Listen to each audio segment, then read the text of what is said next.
What happened before God said, "Let there be light"? A book banned from the Bible reveals what happened before creation, before Genesis, and how nothing in this world is what it seems. It exposes that this world is actually a prison, and that God is the warden, trapping souls on earth. It uncovers the real reason for the war in heaven, and that Jesus didn't come here to save us from sin, but to expose the greatest secret of all time. And the secret is about your power, a power that's so great that it actually terrified the one that's pretending to be God. On the Origin of the World is an ancient Gnostic text, and it's so controversial that the church buried it for centuries. And no wonder this text claims that the whole Genesis story is basically propaganda, fake news, a cover-up to keep you from discovering the truth about what you really are. What if the biggest conspiracy of all time was the Bible itself? See, this forbidden text is a coded guide to understanding how you can reclaim your divine nature right now. Sound crazy? Well, it gets crazier. Now, I'm gonna warn you, this story gets dark, and I mean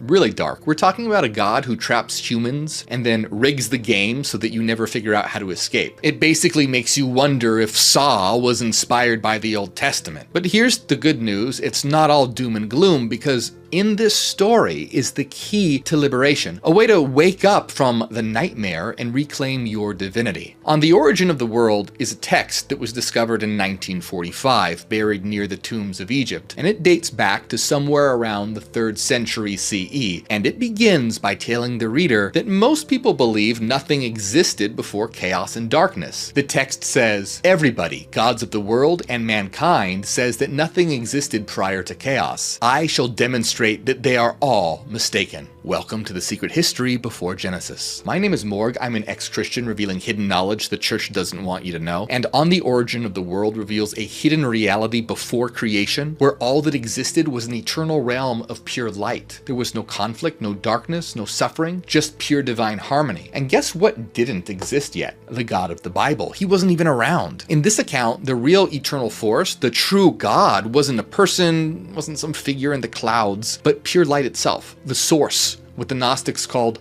the One. Now, things start to take a turn here, because this perfect realm of light didn't just sit there. It began to emanate rays of its divine light. But get this, these rays were actually beings called eons, and each of these eons reflected different aspects of the source. Now, these eons were infinitely more powerful than any angel or any god. In fact, no angel or biblical god even existed yet. The eons worked together in perfect harmony. But the thing is, there's always a shadow waiting to come out. And now, my friends, welcome to the beginning of this cosmic drama. So enter Sophia. Now, her name means wisdom, and Sophia was one of the eons, and she was pretty badass. She was a powerhouse of creation, but unlike the other eons, Sophia was different. She didn't want to play by the rules. And what I mean by that is that in this perfect realm, all the eons created in pairs. They maintained perfect balance, and Sophia, well, she wanted to create something on her own. Well, this is where everything falls apart, because she acted in a way that was imbalanced, and so what she created wasn't harmonious like the others. No, this wasn't a shining light or beautiful idea. What she created was shadow,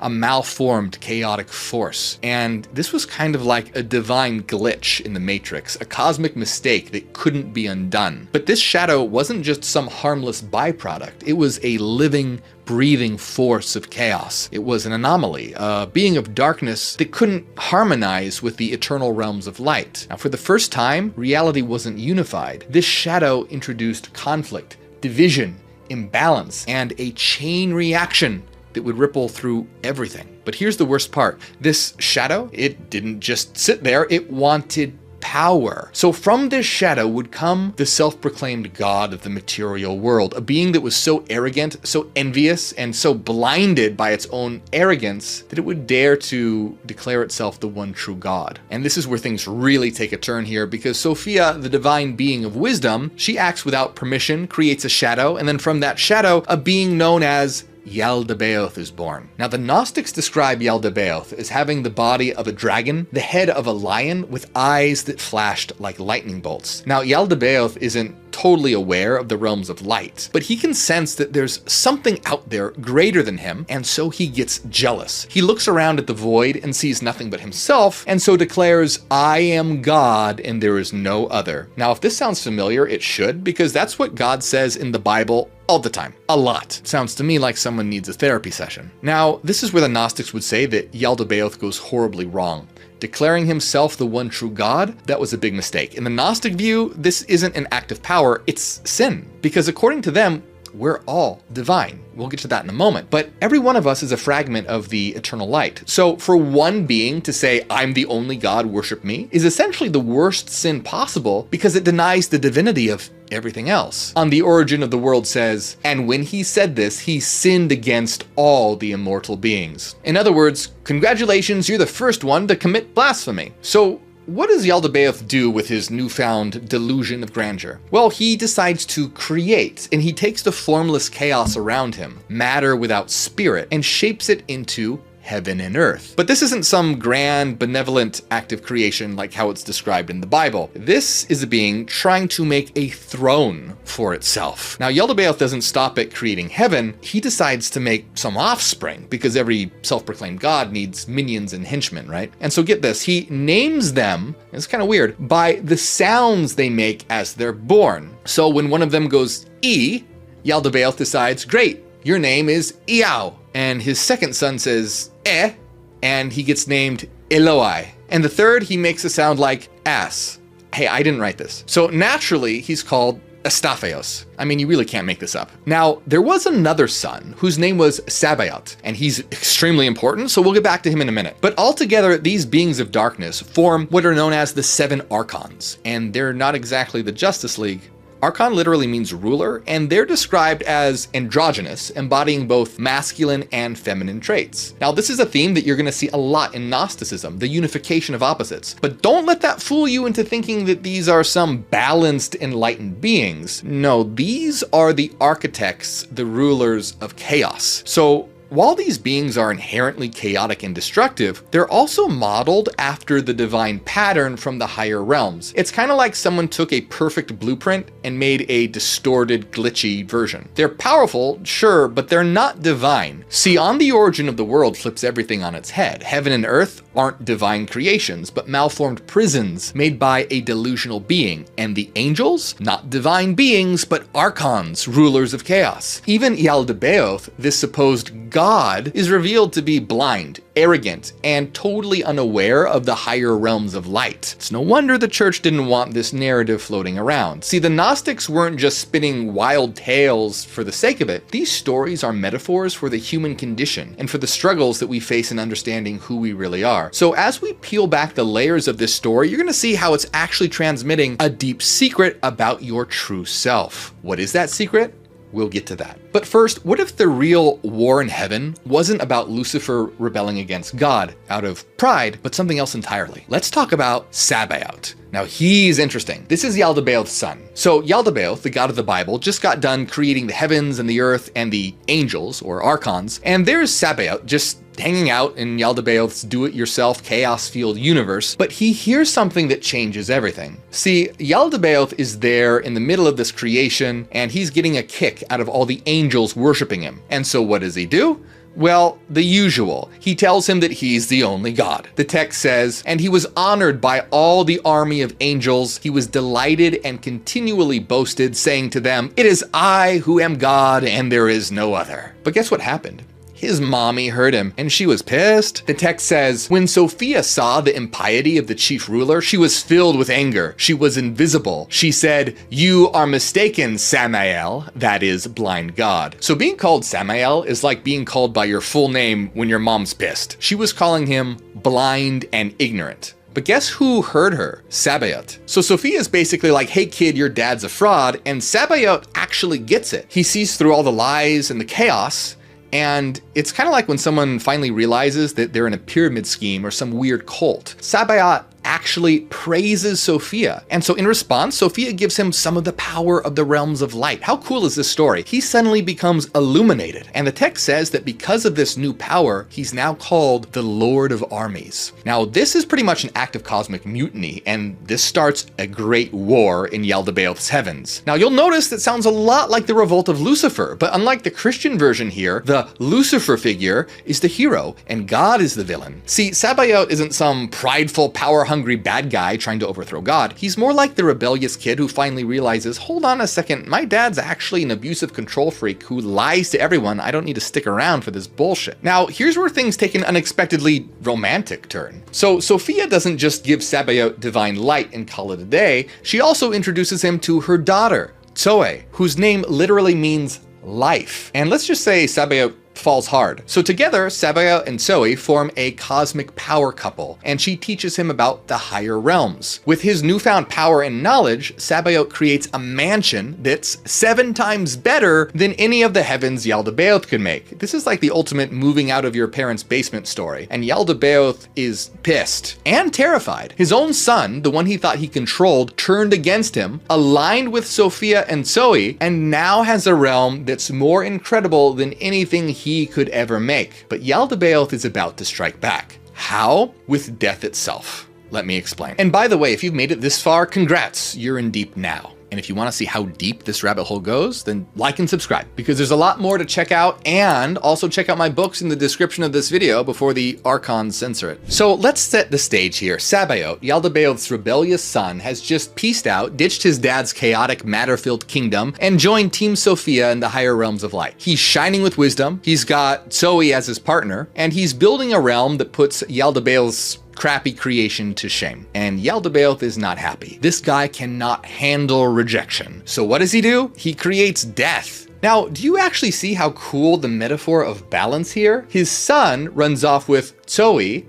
who is life, so Yaldabaoth creates death. I mean, it's a dick move, he's basically trolling, but you gotta admit the theme of balance, of life and death, is really beautiful. But wait, it gets better here, because death, according to the Gnostic text, is an androgynous being, because of course it is. This is Gnosticism, where duality is everywhere. And this androgynous death doesn't just stop at existing, it gets busy. It mixes with its own nature, if you know what I mean, and spawns 7 offspring who are also androgynous. So each of these 7 have both a male and female name. These aren't just any kids though. Meet the worst family ever. The male offspring of death are envy, wrath, weeping, sighing, mourning, lamenting, and groaning. And the female offspring of death are lust, grief, bitterness, cursing, sighing, again, because apparently death needs extra sighing, I don't know, quarrelsomeness.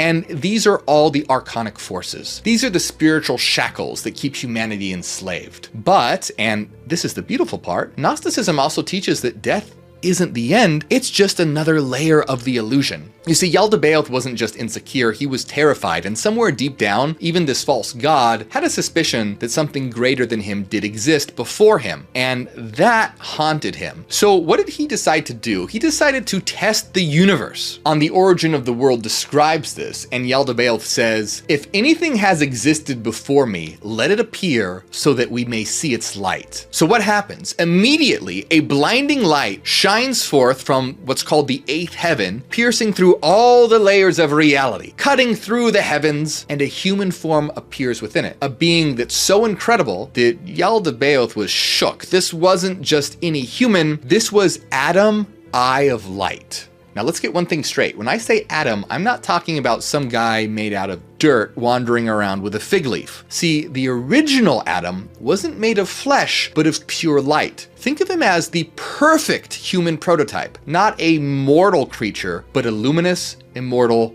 God. Now, what this means is he was the reflection, the blueprint of what humanity was supposed to be before it got trapped in the material world. And what did this divine human do? While Yaldabaoth was busy creating the material world like a bad Minecraft server, Adam, Eye of Light, created an entire vast eternal realm. And just to make sure there was no confusion about who had the better design skills, Adam added 6 more eternal realms inside that one, and it says that each one was 7 times better than anything Yaldabaoth had ever made out of his chaos realm. That's right, 7 times better. And Yaldabaoth was pretty mad. At this point, Yaldabaoth's whole I am God thing and no one exists before me is starting to sound like a pretty bad comedy routine. Even his own minions start roasting him. The rulers of chaos, his own guys, the Archons, look at Adam, Eye of Light, and then turn to Yaldabaoth and they laugh. The text says, the authorities saw him and laughed at the prime parent because he had lied when he said, it is I who am God and no one existed before me. They even go so far to say, is this not the God who ruined our work? Now notice how even the Archons here are acknowledging that this human of light is a god. Yaldabaoth tried to save what little dignity he had left, so he came up with a plan. If he couldn't get rid of Adam, he was going to try and do the next best thing he could think of, contain him. So this is what Yaldabaoth said to the Archons. He answered and said, yes, if you do not want him to be able to ruin our work,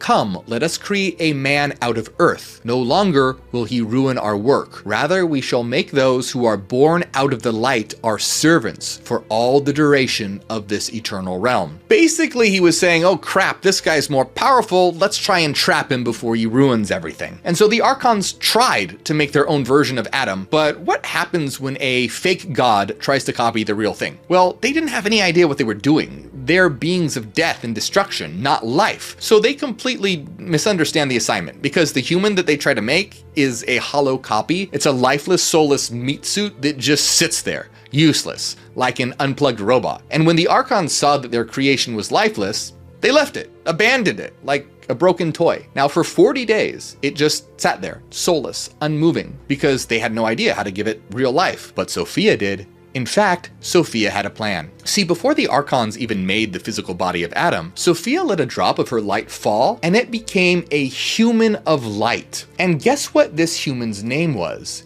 Eve. But get this, her name is Eve of Life. And it's actually Sophia's daughter, Zoe, in the form of a human of light. I know, it's a little confusing, right? So let's get this straight real quick. There's Sophia, and she's the one who accidentally gave birth to the chaotic shadow realm. There's Zoe, who is Sophia's daughter and the partner of Sabaoth, and then there's Eve of Life, who is Zoe in the form of a human of light. So why is all this even important? Well, what if Eve was never meant to obey, but to create? Remember, the physical body of Adam is just laying there lifeless, so Sophia sends her daughter, Eve of Life, to give life to Adam. And that's exactly what she does. Yeah, so according to On the Origin of the World, Eve wasn't made from Adam's rib. Eve was a goddess of life, and she's the one who gave life to Adam. The text says, Adam, having arisen, suddenly opened his eyes. When he saw Eve, he said, you shall be called mother of the living, for it is you who have given me life. But there was a consequence to this. See, the true human, the divine spark, was now trapped in matter. And just like that, Yaldabaoth's scheme was complete. By creating a physical body, he created a system to ensnare the light within physical forms, keeping us locked in bodies that suffer, age, and forget our true origin. And he did it so that we would serve him instead of awakening to our real power. Now, hold on. You might be wondering why the hell Sophia would send Eve to give life to Adam then. I mean, that seems weird, right? Why would she be trapping souls? Doesn't it seem like that's what she's doing? Well, not necessarily. See, she had a plan. Sophia believed that by infusing light into the darkness of matter, it would ultimately undo all the evil of creation, that it would destroy it from the inside out. Earlier, Sophia says to Yaldabaoth, there is an immortal man of light who has been in existence before you, and who will appear among your modeled forms. He will trample you to scorn, just as potter's clay is pounded. See, Yaldabaoth thought he was making a servant, but what he actually did was create a walking time bomb. A time bomb of divine knowledge. Divine light itself was now imprisoned in a cage of flesh. And if that light ever woke up and realized what it was, game over. See, from this moment on, the battle lines were drawn. Yaldabaoth and his Archons wanted to keep humanity ignorant, blind to what they really were, but Adam, Eye of Light, was the blueprint, the reminder of what we actually are. So hold on just a minute, because let's think about things from the Archon's perspective here. They tried to make Adam, but he just lay there lifeless. So they ditched him. But when they came back, they see that he's somehow come to life. And then there's Eve, this luminous being of light, and they have no idea who she is. So naturally they freak out because they realize that Eve is similar to Sophia. So they come up with a really gross plan. Basically what they decide to do is defile her, by forcing themselves on her, because they believe if she mixes with darkness that she won't be able to return to the realms of light. Then they plan to lie to Adam, saying that Eve came from his rib. On the Origin of the World says, the Archon said, "What sort of thing is this luminous woman? For she resembles the likeness which appeared to us in the light. Let us bring a deep sleep over Adam, and let us instruct him in his sleep to the effect that she came from his rib, in order that his wife may obey and he may be lord over her." But Eve, being the ultimate badass she is, literally laughs at their plan. So what does she do? She blinds the Archons and leaves a lower version of herself with Adam, and then enters the Tree of Knowledge. So when the blind Archons come after her, she reveals herself as the Tree of Knowledge itself, and they completely lose it and run like cowards. So the Archons have a problem, a big problem. Despite their attempts to play God, they're starting to realize that humanity, their creation, isn't as submissive as they hoped. There's a spark inside Adam and Eve, something that wasn't part of the original make humans dumb and obedient plan. So what's a bunch of cosmic, insecure tyrants gonna do? They try to terrify them into submission. The rulers gather together and they go up to Adam and Eve. Now remember, this Eve is now a lower physical version of Eve, not the higher Eve of life. But when they go up to Adam and Eve, they don't act like vengeful gods of wrath. Get this, the text actually says they come in acting timid, like nervous salesmen on the first day trying to con you into a pyramid scheme. On the Origin of the World says, they came up to Adam and Eve timidly. They said to him, "The fruit of all the trees created for you in paradise shall be eaten. But as far as the tree of knowledge, control yourselves and don't eat from it. If you eat, you will die." Now, of course, this is a total scam. They just don't want you to realize your own divinity. So the Archons need Adam and Eve to stay ignorant, or it's game over for them. And how do you keep people from questioning their reality? Fear. Sound familiar? Kind of like what's going on today. But here's another question. Remember the serpent in the Garden of Eden?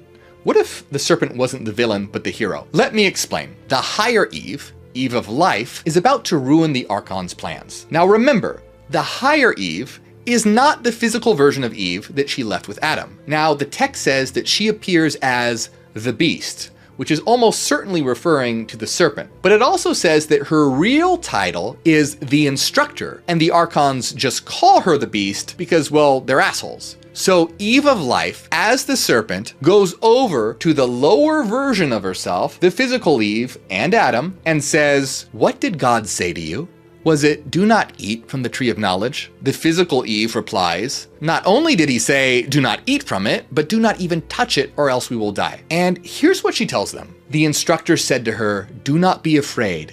In death you shall not die, for he knows that when you eat from it, your intellect will become sober and you will come to be like gods. Indeed, it was in jealousy that he said this to you, so that you would not eat from it." Now Eve, the human Eve, the physical Eve, hears this and it clicks. She looks at the tree again, but this time differently. And so she takes the fruit and she eats it. And she gives some to Adam and he eats it too. And in that moment, their eyes were opened. And this is about seeing the world for what it really is. The illusion shatters. Eating from the tree wasn't the first sin, it was the first act of liberation. Remember when the Bible says they realized that they were naked and ashamed? On the Origin of the World reveals that this nakedness wasn't in an oops, we forgot our pants kind of way. It was a metaphor for them realizing that they had been naked in knowledge. And they recognized that the Archons, the rulers, the gods that made them, that they're not gods at all. And what did they think of the so-called God and his Archons now? Well, the text made it crystal clear. It says they loathed them. They were very aware. By the way, did you know that the movie The Matrix was inspired by all this? The humans in The Matrix are the trapped souls, the agents are the Archons, and the fruit of the tree of knowledge, that's the red pill. Tell me in the comments if you want a video about all that. But anyway, Adam and Eve, they just took the red pill and figured out what was going on. And you know the Archons weren't going to take this well. The second they realize what's happened, they totally lose it.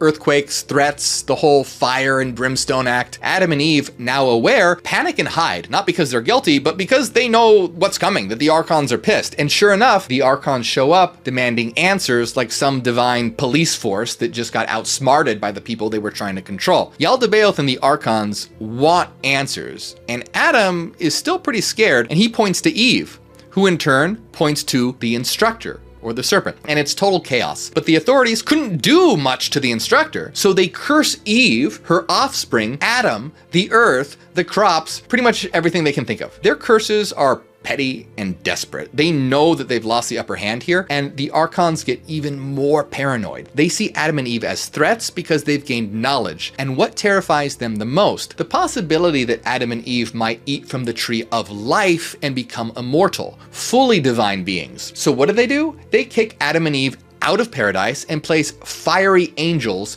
with flaming swords to guard the tree. But again, it's all part of the plan. Even in exile, Adam and Eve carry the light within them. The rulers can curse and control the physical world all they want, but they can't extinguish the divine spark. But now let's talk about how Zoe gets her revenge. Remember her? Just as a reminder, because it can get kind of confusing here, there's Sophia, her daughter Zoe, then Eve of Life, who's basically Zoe in the form of a divine human, and then the physical, material version of Eve. So, Zoe is pretty pissed because the Archons are basically fucking with the lower version of herself and Adam. So she sees what the rulers of darkness have done, cursing humanity, trapping them in ignorance, and basically making the earth their personal playground of suffering, and she's not having any of it. So with her full divine might, she casts the rulers down into the world of matter. She traps them in the very realm that they were trying to dominate. So they're no longer rulers in their lofty heavens, they're now reduced to demons sulking around the earth and manipulating humanity from the shadows. It's pretty fitting. It's a poetic justice. The jailers become prisoners themselves. But Sophia and Zoe don't stop there. They orchestrate a plan that's been in motion since the beginning of time. A plan to overthrow these rulers of chaos and liberate humanity once and for all. Because here comes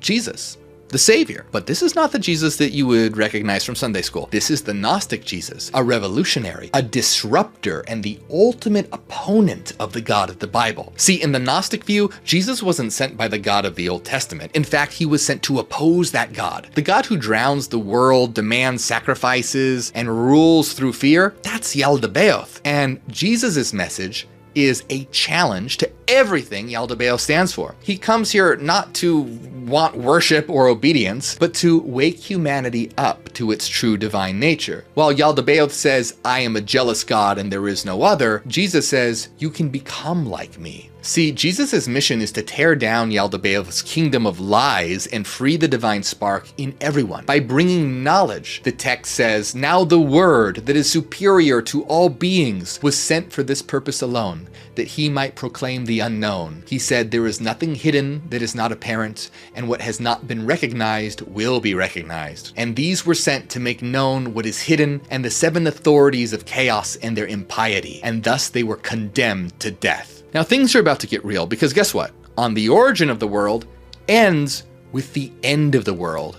So how does it all end? What's the finale to all this cosmic drama? Well, first, in order to understand what it really means, there's something you need to know. So you might be wondering, did all of this actually happen? Am I sitting here saying that there was actually a lion-faced God throwing a tantrum like an asshole CEO of heaven? That Adam of Light built himself a 7 times better universe like some cosmic celebrity? Or that Eve was walking around as both a woman and a talking serpent at the same time? Well, no, not exactly. But before you breathe a sigh of relief here, let me hit you with something that's actually a lot more shocking. This is all happening inside you. Here's the thing. Ancient people weren't dumb. They weren't sitting around making up stories about lion gods and forbidden fruit just for fun. They were trying to explain something huge, something that people still haven't figured out today. These stories, they're not about history. They're about you. They're about what's happening inside of you right now, every single day. Gnosticism was never just about gods and cosmic drama. It was about the mind, about the struggle between ignorance and awareness, about waking up to who you really are. So let's break it down. Yaldabaoth, the blind, arrogant ruler who says that he's the true God, that's your ego, the voice in your head that says, I'm in control, I know everything I need to know, I'm the center of the universe. Yeah, that ego is blind. It thinks that it's the source of everything, that nothing existed before it. But deep down, it's actually terrified that something greater exists outside of it, that it's not able to control, that it's not the highest power. And what does the ego do when it's scared? It lies, it creates illusions, it builds entire systems to keep you distracted so you don't realize the truth about yourself. Then there's Adam, eye of light. This is the blueprint of what you could become. In other words, it's your higher self. This isn't about some floating, glowing guy in the eighth heaven. It's the part of you that knows better, the part of you that sees through the illusions, the part that knows that you're more than your thoughts, your fears, your insecurities. It's what you can become. But here's the problem. Your ego, Yaldabaoth, doesn't want you to realize this higher self exists, because if you do, game over. You stop living in fear. You stop believing the lies. You wake up. And what does the ego do? It creates a fake version of you, a shell, a programmed identity, a personality shaped by external forces. That's the earthly Adam, the version of you stuck in the system, believing whatever the world tells you to believe, the one who forgets who they really are. Now here's where it gets really interesting, because it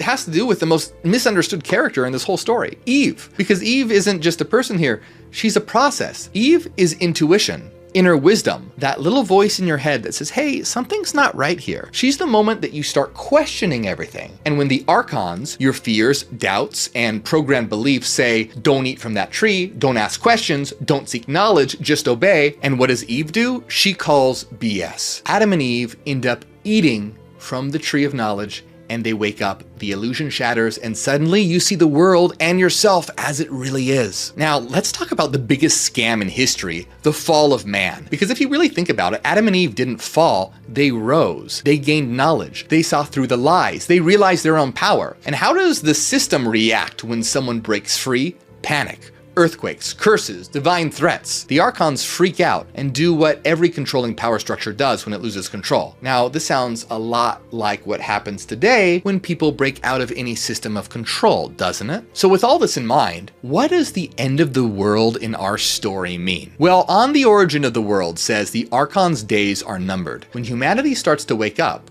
the text describes their downfall, their heavens collapsing, forces consumed by fire, and the entire realm of darkness obliterated. It says, their heavens will fall one upon the next, and their forces will be consumed by fire. Their eternal realms too will be overturned, and his heaven will fall and break in two. Then it describes how the light within us will triumph and return to its source, and the glory of the light will fill everything. Humanity, finally free from the ruler's influence, will enter the kingless realm. But what does the kingless realm mean? Remember, this whole story isn't about something that literally happened in the past or an actual physical event in the future. It's about something that's happening all the time inside of you. The ego, Yaldabaoth, wants to keep you asleep, trapped in illusion. It wants you to stay busy, distracted, afraid, not questioning anything. The higher self, Adam of light, is the part of you that knows something out there is greater. It's waiting for you to recognize it. It's your higher self. And Eve, the instructor,